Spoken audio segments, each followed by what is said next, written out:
ధూమపానం, మద్యపానం ఆరోగ్యానికి హానికరం మరియు క్యాన్సర్‌కి కారకం. Smoking and drinking is injurious to health. It's causes cancer.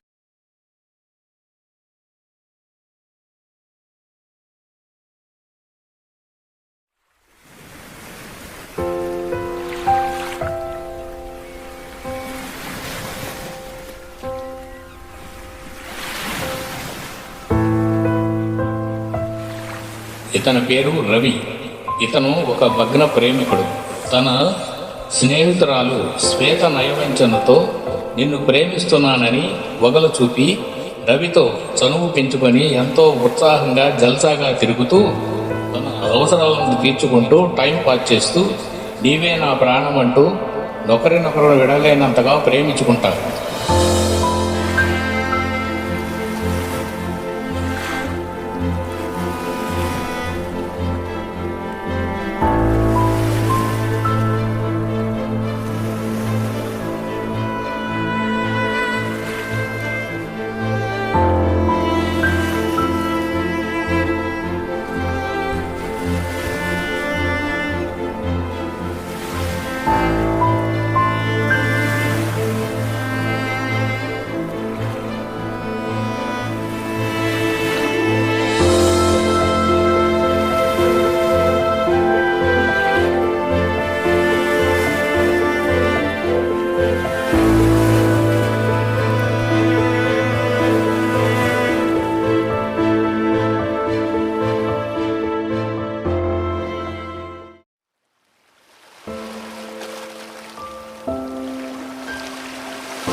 ఏంటి శ్వేత, ఎంత లేటా? ఏంటి నీ కంగారు? మా ఇంటికి చుట్టాలు వచ్చారు, వాళ్ళతో మాట్లాడుతుంటే గ్యాప్ లేకుండా ఫోన్ చేస్తావేంటి? ఏంటి శ్వేత, ఈ రోజు కొత్తగా మాట్లాడుతున్నావు? కొత్తగా మాట్లాడటం లేదు, ఏం లేదు, మామూలుగానే మాట్లాడుతున్నా. ఏమైంది నీకు ఈవేళ? కొత్తగా మాట్లాడుతున్నావు, కోపంగా మాట్లాడుతున్నావు? నాకేం కాలేదులే కానీ విషయం ఏంటో చెప్పు. మన పెళ్లి విషయం పెద్దవాళ్ళకి చెప్పి అదే విషయం నీకు చెబుదామని చెప్పి ఫోన్ చేస్తే ఎన్నిసార్లు చేసినా ఫోన్ లిఫ్ట్ అయ్యేయండి నువ్వు. ఏంటి రవి, మన పెళ్ళా? కలలు కంటున్నావా? కలేంటి శ్వేత, ఇద్దరం ప్రేమించుకున్నాం, కలిసిమెలిసి తిరిగాం, పెళ్లి చేసుకున్నాం అంటే ఇప్పుడు కొత్తగా ఏంటి ఎలా మాట్లాడుతున్నావు? కలిసి తిరిగాం నిజమే, అది స్నేహం మాత్రమే, ప్రేమ అనుకోవటం నీ పొరపాటు. అలా అనుకు శ్వేత, ప్రాణం కన్నా ఎక్కువగా ప్రేమించాను నిన్ను. ఇద్దరం పెళ్లి చేసుకుందాం అనుకుంటే నువ్వు చివరికి ఎలా మాట్లాడతావా? ఇదంతా నిజమేనని నమ్మిన రవి శ్వేతను దేవతలా ఆరాధిస్తూ హృదయాన గుడి కట్టుకుంటాడు. ఆ వగలాడి బాగా డబ్బు, ఆస్తి, హోదా ఉన్న శేఖర్కు వల వేస్తుంది. ఏముందని నీ దగ్గర టిప్ టాప్ అంటే నేను డ్రెస్ వేసుకొని బయటపై తిరగనంత మాత్రాన నిన్ను పెళ్లి చేసుకుంటాను అంటున్నావా? శేఖర్ కోటేశ్వరుడు, కార్లు, బంగారు, ఫ్యాక్టరీలు ఉన్నాయి. నీ దగ్గర ఏమున్నాయి? నా అందానికి నా స్టేటస్ శేఖర్ సరైన జోడు. అందుకని నన్ను ఎంత మోసం చేస్తావా? అవును, నీకు నాకు బ్రేక్.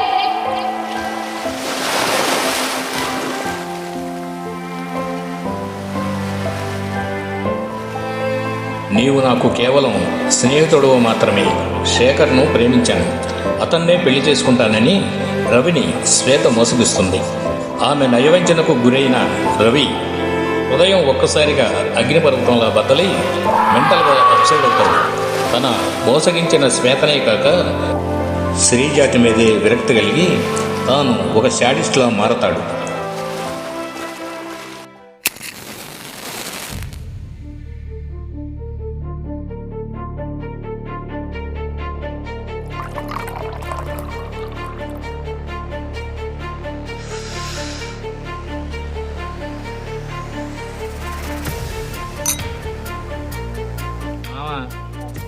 నన్ను కాదు అని చెప్పి నా ఫ్రెండ్ని ప్రేమించి నన్ను మోసం చేసింది మావా, నన్ను మోసం చేసింది.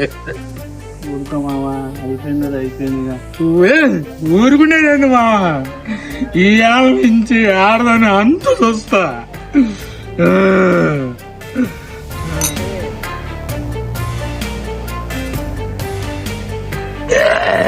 ఇప్పటి వరకు జరిగిన కథ ఇది. ఇక జరగబోయే కథ వీక్షించండి.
బాగారు ఏం చేస్తున్నారు? ఏముంది బావా, ఆర్థిక లేని సంసారం, అన్నీ నేనే చూసుకోవాలి. అందరూ సాయం చేయమంటారా? నీకెందుకు బావా శ్రమ? కూర్చో బావా, టీ తీసుకొస్తాను. కూర్చో. ఏంటి బావా, ఈ మధ్య మరీ నల్లపోస అయిపోయావు. మీ అక్క ఉన్నప్పుడు చీటికి మాటికి వస్తూ ఉండేవాడివి. అదే కాదు బావా, వయసుతో పాటు బాధ్యత పెరిగింది. మనవరాలు మనవడం సరిపోతుంది బావా. నీ అక్కే బ్రతుకుంటే ఆలనా పాలనా అన్ని తనే చూసుకునేది. బాధపడకు బావా, అన్నిటికీ భగవంతుడే ఉన్నాడు. సరే గాని మా మేనగోడలు ధరణి పిల్లలు ఎలా ఉన్నారు? బానే ఉన్నారు. ఆ మధ్య తరచూ చేస్తుండేది, ఈ మధ్య అప్పుడప్పుడు చేస్తుంది. నేను ఫోన్ చేస్తుంటే 4 ముక్కలు మాట్లాడి కట్ చేసేస్తుంది. ఎలా ఉన్నారో ఏమిటో, ఒకసారి వెళ్ళి చూసి రావాలి. ఒకసారి వెళ్ళి చూసిరా, నీ మనసులో గుర్తులు పడుతుంది కదా. అలాగే బావా, రేపే వెళ్ళి చూసి వస్తాను. సరే, కూరగాయలు వెళుతున్నాను, నువ్వు కూడా వస్తావా? తెచ్చాను బావా, ఉన్నాయి. సరే, నేను వెళ్ళొస్తా బావా. బా అప్పుడప్పుడు వస్తుండు. తప్పనిసరి వస్తాం బావా. వరించింది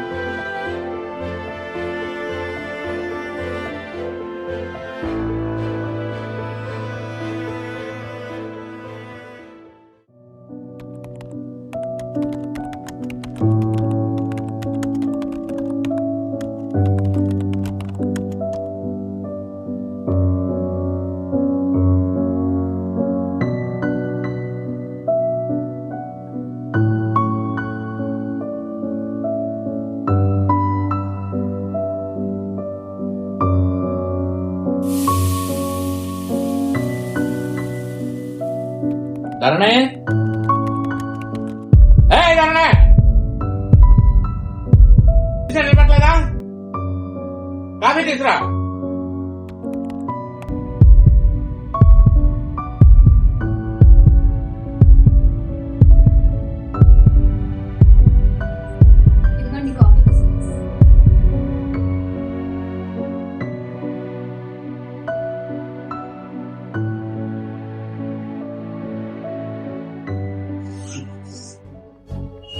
బుద్ధుందా నీకు? ఎంత వేడి అవడం అవుతాడా? పేజీలు మాడి మసి అయిపోతాయి. ఏం చేస్తున్నావు? ఏంటండి ఎలా అంటున్నారు? సంతోషించు, ఇంకా ముఖం మీద పోయిలా.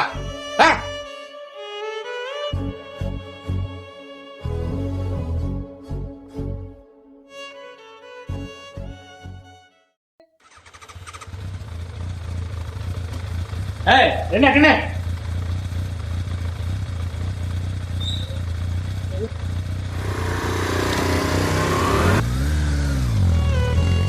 దాని కొట్టుకున్నాను దానా ఎప్పుడు బయటకు వెళ్తున్నా ఎదురొస్తామంతే. లోపలికి స్వామి, నన్నెందుకు పుట్టించావు? నా బ్రతుక్కి సుఖం లేదు. ఈ బాధను నేను భరించలేను. నాకు విముక్తినివ్వు స్వామి. Rock, paper, scissors. Rock, paper, scissors.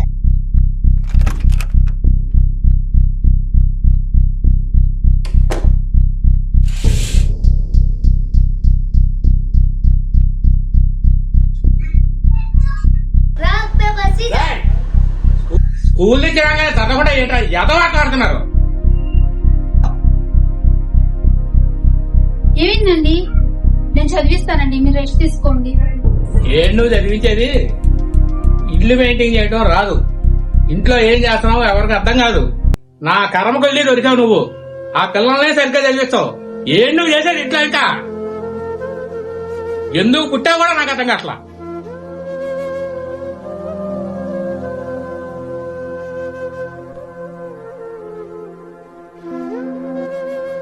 తప్పే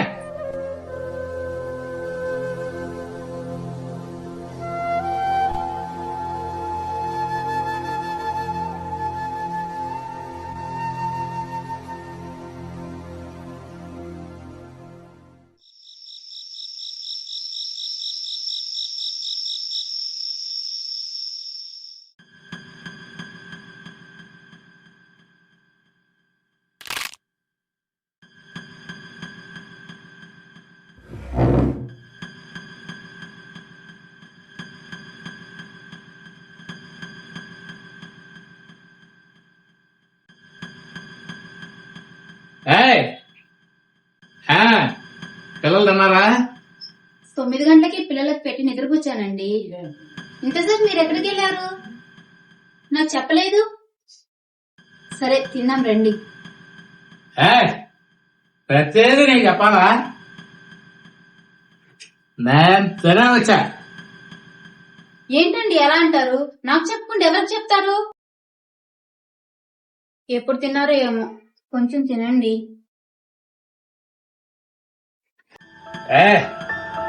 ఎంత చెప్పా నీకు అర్థం కావట్లేదా? నేను తినొచ్చానని వద్దంటే రకరకంగా పెడతావేంటి? నువ్వు అసలు ఎలా చెబితేనో నువ్వు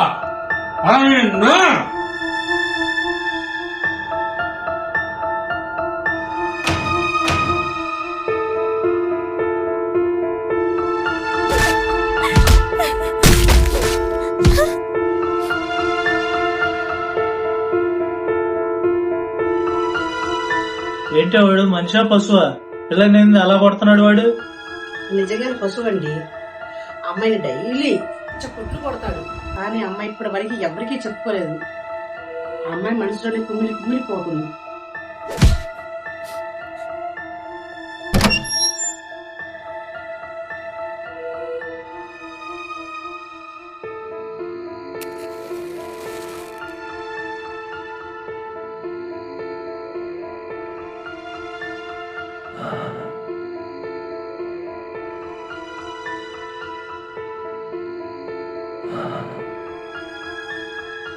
నువ్వు ఎలా అయితే కానీ మాట్లాడినావు.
ఏం కబుర్లే అమ్మా.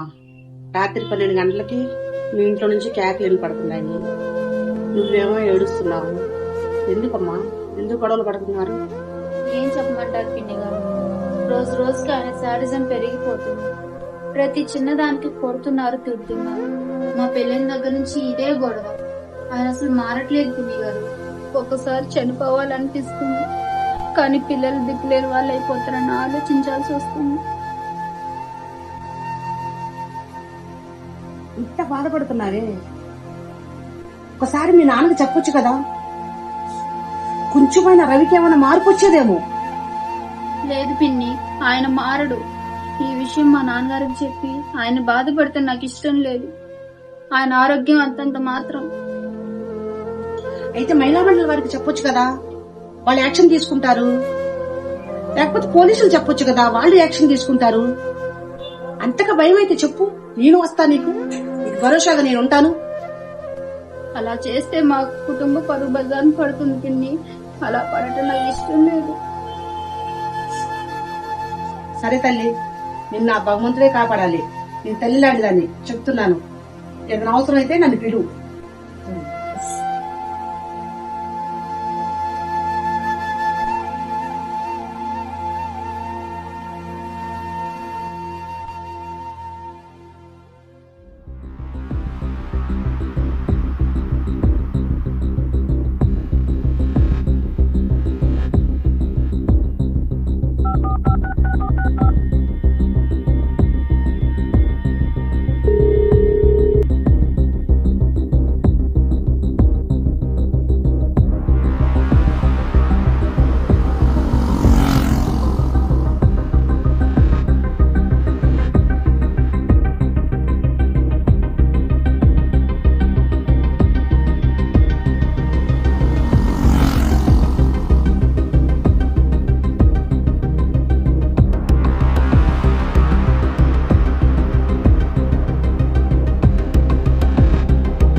ధరణి, అమ్మా ధరణి, అమ్మా ధరణి. నానా, నానా అమ్మా బాగున్నారా? బాగున్నానా? రండి, కూర్చోండి.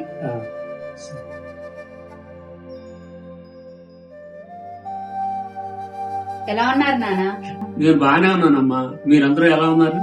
బాగానే ఉన్నాను నానా. ఇంతకీ అల్లుడు గారు ఎక్కడమ్మా? రూమ్ లో ఉన్నారు నానా, వర్క్ చేసుకుంటున్నారు. ఓ అలాగా.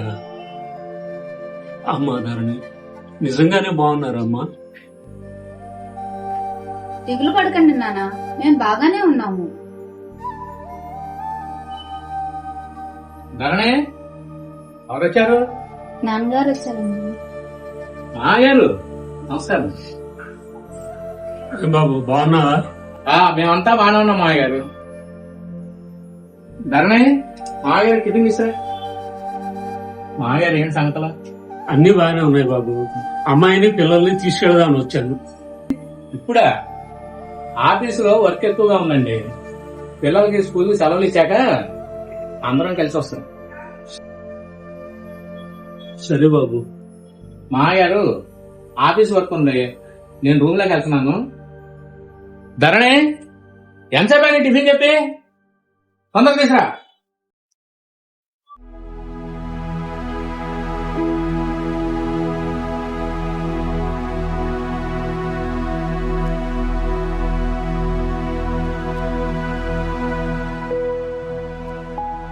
తినండి నాన్న. అలాగే ఇద్దరు కూర్చో.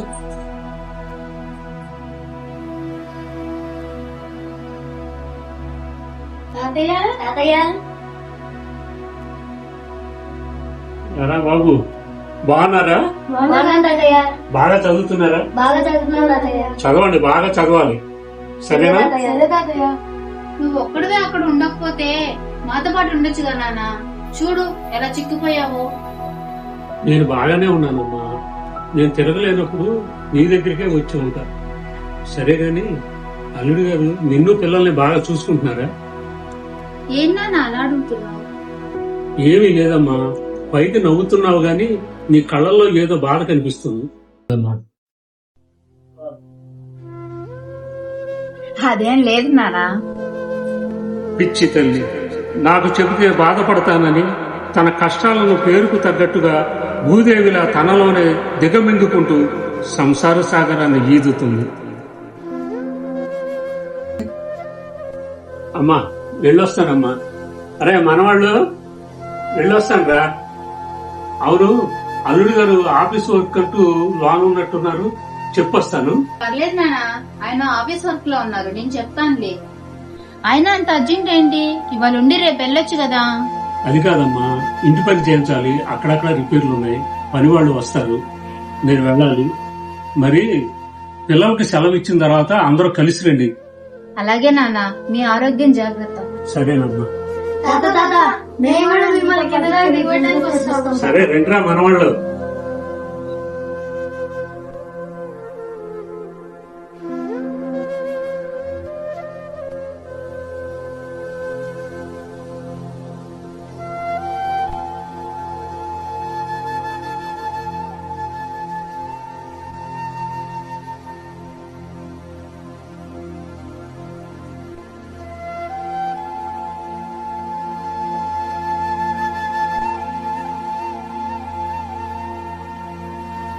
అరే మిథును, కిరణ్, మీ అమ్మ నిజంగా ఆరోగ్యంగానే ఉంటుందా?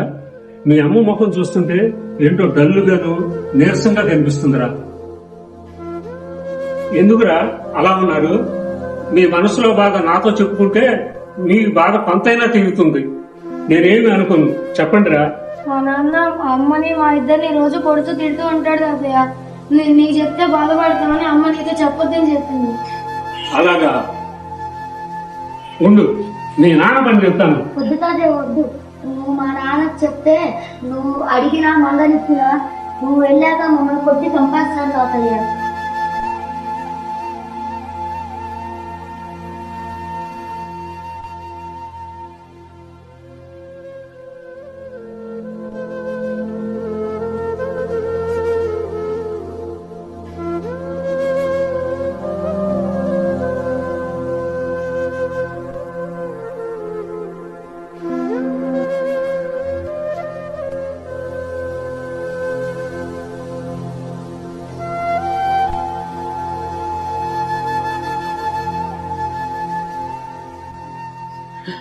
లక్ష్మి, నాకంటే ముందు నువ్వే వెళ్లిపోయి సుఖపడ్డావు. అన్ని బాధలు అనుభవించాల్సి వస్తుంది. మన అమ్మాయి ధరణి సుఖపడుతుందని ఒక బ్యాంక్ ఎంప్లాయ్ ఇచ్చి వివాహం చేశాను. కానీ వాడు మహా శాడిస్ట్ అయ్యి అమ్మాయిని, పిల్లల్ని నానా బాధలు పెడుతున్నాడు. లక్ష్మి, ఏమిటో, ఎందుకు బ్రతుకున్నానో నాకే అర్థం కావటం లేదు. ధరణిని ఈ విధంగా చూస్తానని అనుకోలేదు లక్ష్మి, అనుకోలేదు.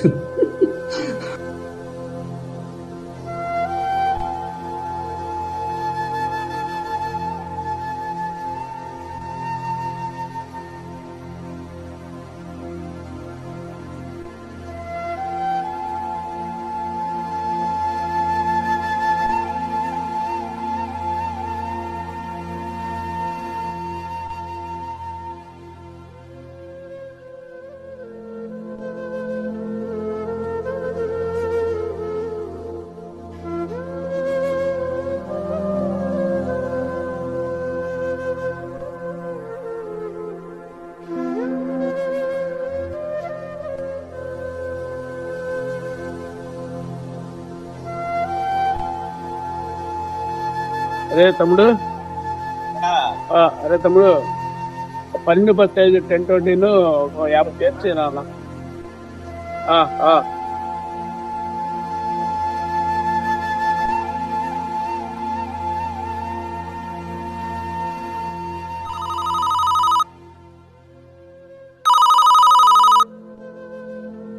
హలో, ఎవరు? మీరా? చెప్పండి. అయ్యా చాలా ఘోరం జరిగిపోయిందయ్యా. మావయ్య గారు గుండె పడితే చనిపోయారమ్మా. కొద్దిగా అమ్మాయికి జాగ్రత్తగా చెప్పి పిల్లల్ని తీసుకొని త్వరగా రండి అయ్యా. కొద్దిగా ఇంతలోనే అంత ఘోరమా? సరే సరే, అందరం కలిసి అమ్మటే వచ్చేస్తా.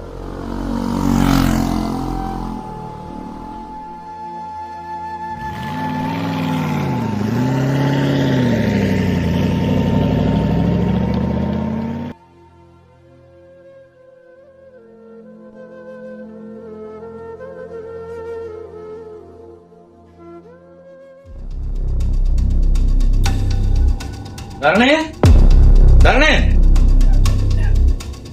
ఏంటండి ఆఫీస్కి వెళ్ళలేదా? అన్ని విషయాలు నీకు చెప్పాలా? ఎప్పటి నుంచో తీర్థయాత్రలు వెళ్ళాలనుకున్నాం కదా, ఇప్పుడు కుదిరింది. అదేంటండి ఇంత సడన్ గానా? ఎప్పుడో తీర్థయాత్రలు వెళ్ళాలనుకున్నాం కదా, బ్రహ్మగారి మఠం, అహోబేళం, మహానంది ఎన్ని తిరగాలనుకున్నాం కదా, అది ఇప్పుడు కుదిరింది. నోరు మూసుకొని తొందరగా రెడీ అవ్వండి.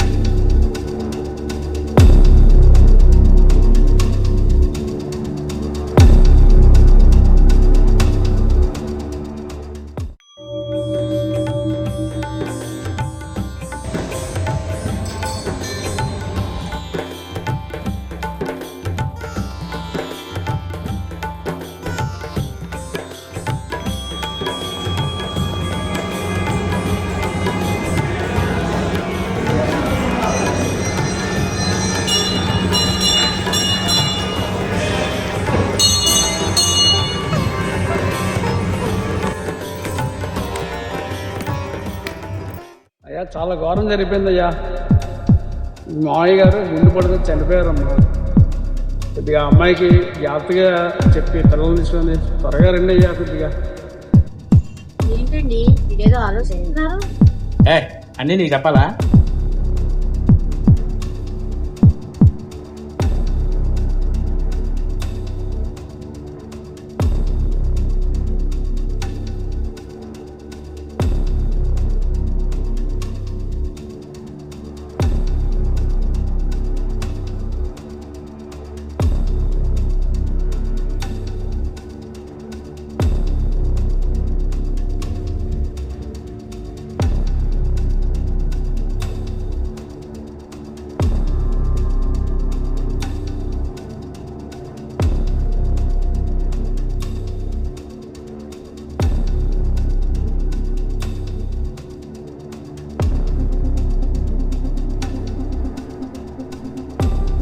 అమ్మా ధరణి, నా చనిపోతే రాలేదమ్మా. మా నాన్నగారు చనిపోయారా? ఆ విషయం నాకెవరు చెప్పలేదేంటి మావయ్య? అదేంటమ్మా చెప్పబోటండి, మీ ఆయన ఫోన్ చేయమని చెప్పాను నేను. చెప్పబోటం ఏంటి అడుగు. ఏంటండి మా మావయ్య చెప్పింది నిజమా? అవును, ఎప్పటి నుంచో పుణ్యక్షేత్రాలకు వెళ్దాం అనుకున్నాం కదా, అది ఉందిగా చెప్పలా. ఏ మంచివయ్యా నువ్వు, నాకు అర్థం కాదు. మీ మామయ్య నీ పుణ్యక్షేత్రాలు ఎక్కువైనా నీకు? ఫోన్ స్విచ్ ఆఫ్, ఫోన్ పని చేయదు. 2 రోజులు స్విచ్, 3వ రోజు మేము దగ్గర కార్యక్రమం ఆప్షన్ చేసాం. అసలు మంచిగా నువ్వు.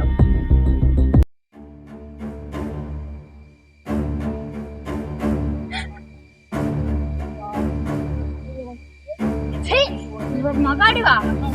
దృష్టిలో ఆడగట్టే ఒక ఆట బొమ్మ. నీకు సేవలు చేసి సుఖాన్ని అందించే ఒక యంత్రం. నువ్వు అసలు మనిషివే కాదు, మనిషి రూపంలో ఉన్న మృగానివి. నీలాంటి వాడు ఉన్నా లేకున్నా ఒకటే. నా జీవితానికి ఎలాంటి సుఖం లేకపోయినా నా పిల్లల జీవితం బాగుపడాలంటే నీ నీడ కూడా మా మీద పడకూడదు.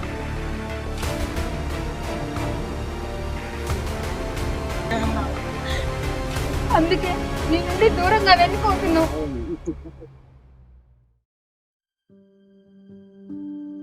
ఏ మనిషివా నువ్వు? ఛీ!